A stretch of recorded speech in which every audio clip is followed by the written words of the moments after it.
सवेरा तो वो है जब तुझे भीतर की होश, तू कौन है। सवेरा यहीं से होता है जब इसके भीतर ये आवाज आती है कि तू कौन है। जोशी मठ में जहां जगत गुरु शंकराचार्य गीता पर टीका लिख रहे थे, उपनिषदों का भाष्य लिख रहे थे, तलाश करते हुए कोई जिज्ञासु वहां पहुंचा और दरवाजा खटखटाया। भीतर से शंकराचार्य ने कहा, कौन?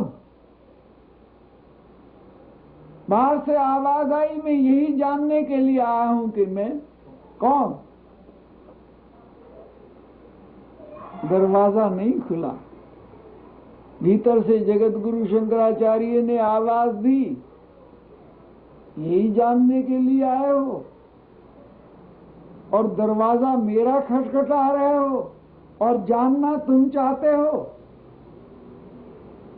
अगर ये जानना चाहते हो कि तू कौन है तो मेरे दरवाजे ना खटखटाओ, अपने दरवाजे खटखटाओ, अपना द्वार खटखटाओ। अपना द्वार खटखटाओगे तभी तुम्हें बोध होगा कि तू कौन है। युवक लौट गया। ओ, इतनी मंजिल तय करके आया और ये बोध नहीं हुआ कि मैं कौन हूं। और फिर अपने दरवाजे खटखटाए। ये जो भीतर उतरना है, ये अपने दरवाजे खटखटाना है। भगवान को पाने के लिए कोई 1000 जन्म की जरूरत नहीं होती। कोई बहुत कठोरता में जीवन को प्रवेश करने की जरूरत नहीं होती, भीतर उतरने की जरूरत होती, अंदर में झांकने की जरूरत होती। इसलिए ध्यानहीना न पश्यन्ति निज देह व्यवस्थितम। ध्यान के बगैर परमेश्वर नहीं मिलता। सबकी गठड़ी लाल है, सब ही साहूकार, आंख खोल जाने नहीं तासे भया कंगाल। सबकी गठड़ी लाल है,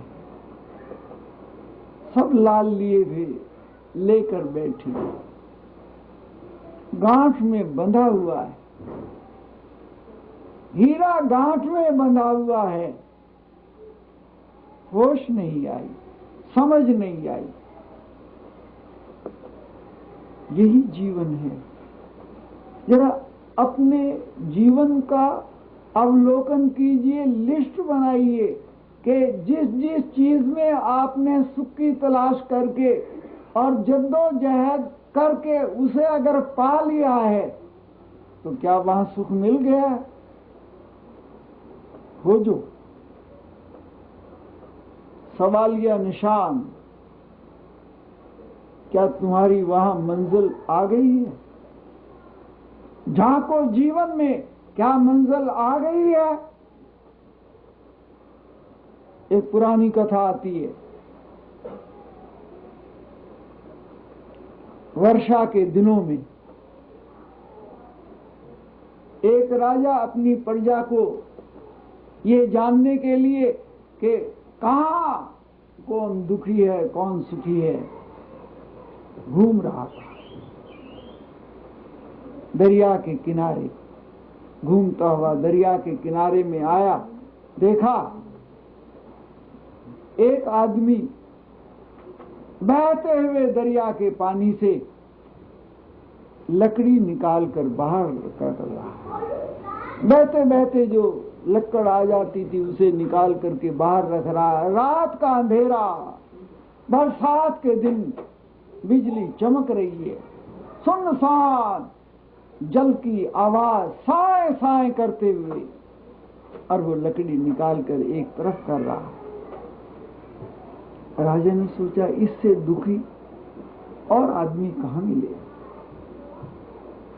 राजा ने जो उनके साथ सेवादार था, उसे कहा इसका नाम ठाम पूछ लो।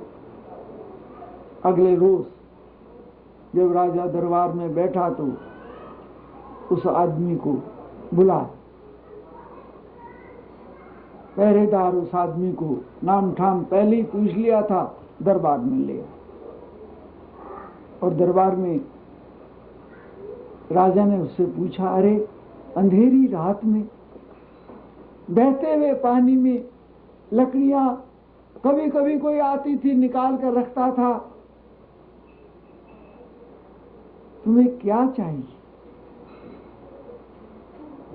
कहने लगा, सरकार बस ये लकड़ी इकट्ठी कर रहा हूं करके, और कभी कभी इसी में आशा लगती है कोई चंदन का टुकड़ा आ जाए, कोई और माल आ जाए, बस इसी में ही रात दिन लगा रहता हूं। कहते अच्छा बोलो तुम्हें क्या चाहिए, हम तुम्हें देंगे। वजीर ने धीरे से सम्राट से कहा, महाराज जब हम इसके घर गए और जाकर के देखा, इसका घर तो एक बहुत बड़ा महल है,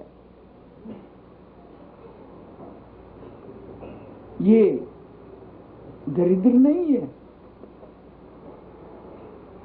राजा ने कहा, तेरे पास सुना है बहुत बड़ा महल है और बहुत पैसा है, फिर भी तू रात के अंधेरे में ये लकड़ी इकट्ठी कर रहा है। उसने कहा, महाराज माफ करना, मुझे बैलों की जोड़ी चाहिए और बैलों की जोड़ी अधूरी है मेरी, इसीलिए मैं ये सब कर रहा हूं। राजा ने कहा, जाओ इसे ले जाओ और हमारे रथ में जुड़ने वाले जो बैल हैं, जो इसे पसंद आए वो दे दो, एक चाहे एक दे दो, जोड़ी चाहे जोड़ी दे दो, जो इसे चाहिए दे दो। ले गए उसे और जो बैल थे उन्हें दिखाए। उसने कहा, जो तुम्हारी जोड़ी का बैल है वो ले लो। गर्दन हिलाते हुए कहा, मेरी जोड़ी का कोई बैल नहीं। तो राजा ने कहा, रे क्या तेरे पास इससे भी खूबसूरत बैल है? कहते हाँ, मेरे पास इससे भी खूबसूरत बैल है। कहते जरा हमें दिखलाओ। सरकार से कहा, महाराज मेरा बैल आपके पास नहीं आ सकता, उसे देखने के लिए आपको जाना पड़ेगा। सम्राट उसके घर पर गया, नीचे तहखाने में उतरा, नीचे तहखाने में देखता है उसका एक बैल के कद के अनुसार सोने का एक बैल, जिसके जिस्म पर हीरे जवाहरात जड़े हुए थे, एक कंप्लीट सोने का बैल हीरे जवाहरात से जड़ा हुआ खड़ा है, और दूसरा सोने का बैल खड़ा है। लेकिन अभी जो हीरे जवाहरात का काम है अभी दोनों कानों पर नहीं हुआ, जो उसका मुंह मत्था है उसका श्रृंगार नहीं हुआ, अधूरा था। उसने कहा, महाराज ये मेरे बैलों की जोड़ी कंप्लीट नहीं हुई, मैं इसे कंप्लीट करने के लिए लगा हूं, रात दिन इन लकड़ियों को इकट्ठा करने के लिए खड़ा हूं, न मालूम कब बहता हुआ कौन सी चीज मुझे मिल जाए। राजा ने देखा इतना धन इसके तहखाने में, ये हीरे जवाहरात से जड़ा हुआ सोने का बैल, इस पर भी इसके मन की तृष्णा शांत नहीं हुई। और कब किसी के मन की तृष्णा शांत हुई है? सोने की लंका पा करके रावण तृष्णा नहीं भरी। कारों को देखो, सम्राटों को देखो, तृष्णा आगे से आगे, आकाश की तरह से अनंत कहीं अंत नहीं है। और जीवन इसी मृग तृष्णा में फंस करके अंतर का अवलोकन छोड़ देता है, प्रभु का द्वार छोड़ देता है। उसे हर जगह एक ही भूत सवार होता है, ये मेरी इच्छा पूरी हो जाए, ये मेरी इच्छा पूरी हो जाए, ये मेरी इच्छा पूरी हो जाए। इच्छा कहीं पूरी नहीं होती। आगे से आगे मृग तृष्णा की तरह दौड़ा हुआ जा रहा है, भागा हुआ जा, लौटता नहीं भीतर, सिमटता नहीं। जिन खोजा तिन पाइया, जिन्होंने भीतर खोज की, जिन्होंने भीतर तलाश की। भारत के रहने वाले लोग पैसे की तलाश में यहां आ गए, अमेरिका चले गए, लंदन चले गए। जो चाहते थे मिला, पर इच्छा और आगे, फिर बेमेल हो गया। चाहता है अपने घर लौट जाओ, लेकिन अब लौट नहीं सकता। सोचा था यहां बड़ा आनंद में जीवन व्यतीत होगा, उलझ गया। ए दिल तेरे भरमाने से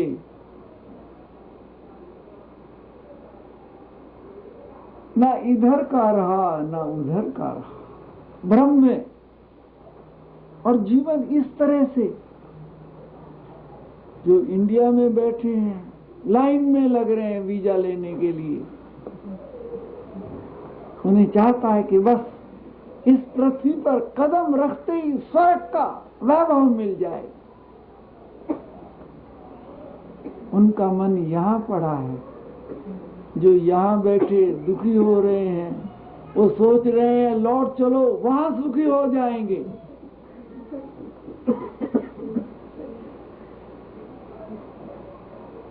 वो वहां से यहां नहीं आ रहे हैं, यहां से वहां नहीं जा रहे हैं। अरे दुविधा में दोनों गए, माया मिली ना राम। सुझा तुझे सुझी नहीं, घर आए थे राम। सुझा तुझे सुझी नहीं। ध्यान रहे, ना सुख यहां है और ना सुख वहां है। सुख तो विचार दो। सुख तो आदमी की जिंदगी में विचार में है। लौट कर जाओगे तो वहां भी सुख नहीं मिलेगा। आने में भी सुख नहीं मिला, जाने में भी सुख नहीं मिलेगा। नहीं, कहीं जाओगे सुख नहीं मिलेगा, क्योंकि सुख है नहीं वहां। सुख तो भीतर है। यहीं बैठो तो यहीं पा जाओ, जहां बैठो तो वहीं पा जाओ। सुख का तो तू सागर है, सुख का तो तू समुद्र है। और सुख कहाँ है? मिलता है सच्चा सुख केवल भगवान तुम्हारे। अरे भगवान के चरण तो यहाँ भी है, और भगवान के चरण वहां भी है, और भगवान के चरण हमारे भीतर भी है। यहाँ भगवान के चरणों में बैठो तो यहाँ भी सुख मिल जाएगा, वहां भगवान के चरणों में जो बैठे वहां भी सुख मिल जाएगा। और भगवान के चरण हमारे भीतर भी है, भीतर उतरो तो वहां भी मिल जाएगा। मिलता है सच्चा सुख केवल भगवान तुम्हारे चरणों में। सुख तो वहां मिलता है। हम चाहते हैं किसी जमीन के टुकड़े पर मिल जाए। स्वर्ग में गया, यहां से दान करके, पुण्य करके, जप करके, तप करके स्वर्ग में गया, और जब स्वर्ग का टिकट समाप्त हो गया, फिर वापस लौट आया। स्वर्ग में बहुत देर किसी को रहने नहीं देते। और यहाँ तो जबरदस्ती कब्जा करके किसी मकान पर बैठे रहोगे, नहीं खाली करते। लेकिन हमारा इतिहास कहता है वो जो स्वर्ग का मुकाम है, शास्त्र में लिखा है, पुराणों में लिखा है कि 6 महीने पहले स्वर्ग के देवता को वार्निंग आ जाती है। हम जहां बैठे यहां तो वार्निंग भी नहीं आती, यहां तो पता ही नहीं लगता कि हार्ट कब अपनी टिप टिप की आवाज बंद कर दे और मामला बिना ही वार्निंग दिए, बिना ही ये कि कहाँ माल रखा है, कहाँ जरा बता। जिंदगी में तो डर के मारे इसलिए नहीं बताता कि कहीं पहले ही कब्जा ना हो जाए। लाकर की चाबी कहाँ रखी है, किसी को पता लग जाएंगे तो फट से बच्चे कहेंगे कि दोना कहाँ को रखा हुआ है। और जिंदगी में तो डरता है आदमी कि सारी मिट्टी खोल दी तो फलाने का ये हाल हुआ था, फला का ये हाल हुआ था। और जिंदगी में तो वो मिट्टी खोलता नहीं, और वार्निंग दिए हुए बिना वार्निंग के टाइम आ जाता, फिर बताने का टाइम नहीं रहता। चाहता है बता दूं, लेकिन उस वक्त समय नहीं रहता कि वो बोल सके, बता सके। स्वर्ग के देवता को 6 महीने पहले वार्निंग आ जाती। वाह, 6 महीने पहले कुरान कहते हैं जब उसे वार्निंग मिल जाती है और उसे पता है कि इस पृथ्वी पर जन्म लेना पड़ेगा, तो स्वर्ग के सुख के मुकाबले में इस पृथ्वी के दुखों को देखता है, घबराता है। लेकिन एप्लीकेशन ऐसी कोई नहीं कि उसे और लिफ्ट मिल जाए। और धीरे धीरे धीरे धीरे 6 महीने में देवता कल्पनाओं से नीचे आने का, और यहाँ के दुख जो लोग दुख भोग रहे हैं उन्हें देख करके 6 महीने तक अत्यंत दुखी होता है। उस दुख की पुराणों में कल्पना लिखी है कि 6 महीने पहले देवता कितना दुखी होता है, जैसे किसी कुत्ते को जोर से सोटी लगाया और वो बहुत देर तक चाव चाव चाव चाव चाव चाव करता रहता है। इतनी पीड़ा होती है। 6 महीने पहले वार्निंग आने के बाद मेरा क्या हाल होगा, क्या हाल होगा, क्या हाल होगा। और 6 महीने चुप्पी मारते समाप्त होकर के फिर क्षीण पुण्य मृत्युलोकम वसंती, और पुण्य क्षीण होकर के फिर यही मृत्यु लोक में आ जाता। भगवान ने इसे बड़ा अच्छा वाटर प्रूफ बनाया कि मां के गर्भ में आते ही जीव पहला सब भूल जाता, हिसाब किताब, और पृथ्वी पर आकर के जब आंख खोलता है नई जिंदगी शुरू होती है। कहां से आया है सब भूल जाता। पशु से मरकर आया है, नरक से आया है, स्वर्ग से आया है, मनुष्य कहां से आया है कुछ उसे पता नहीं। और कभी कभी ये जो दूध मुहे बहुत छोटे बच्चे होते हैं, वो पालने में पड़े पड़े अपने आप ही हंसते रहते हैं। पुरानी माताएं कहा करती कि बे माता इसे हंसा रही है। नहीं, वो कभी कभी बालकों की स्मृति अपने पिछले जन्म में पहुंच जाती है, अन कल्पना के, बिना कल्पना के, और वो वहां के जो उसे सुख की याद है। बच्चा तो अपने शरीर से जैसे ही वो पिछली स्मृति में जाता है तो शरीर से ऊपर उड़ जाता है, शरीर से ऊपर उड़ जाता है तो उस कल्पना में बता नहीं सकता, मुस्कुराता। थोड़ी देर के बाद उसे भूख लग जाती है और फिर रोने लगता। दिमाग से वो चीज स्मृति फिर गुम हो जाती है। यहाँ करके नया जीवन शुरू होता, फिर उसी दौड़ में, फिर उसी कंपटीशन में, फिर वही दौड़, फिर वही बात, फिर नए सिरे से। और ये जिंदगी नए सिरे से जोड़ते जोड़ते कितने जन्म हो गए, फिर शुरू हुआ, फिर अंत, फिर शुरू हुआ, फिर अंत, फिर शुरू हुआ, फिर अंत। हिंदी के कवि ने कहा, जाके आता रहा, आके जाता रहा, यूं ही चक्कर 84 के खाता रहा।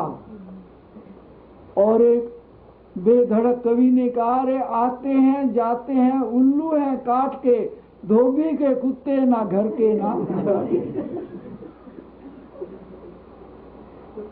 ये जीवन आना जाना, लेकिन इस आने जाने की दौड़ में इसने कभी भीतर झांक कर नहीं देखा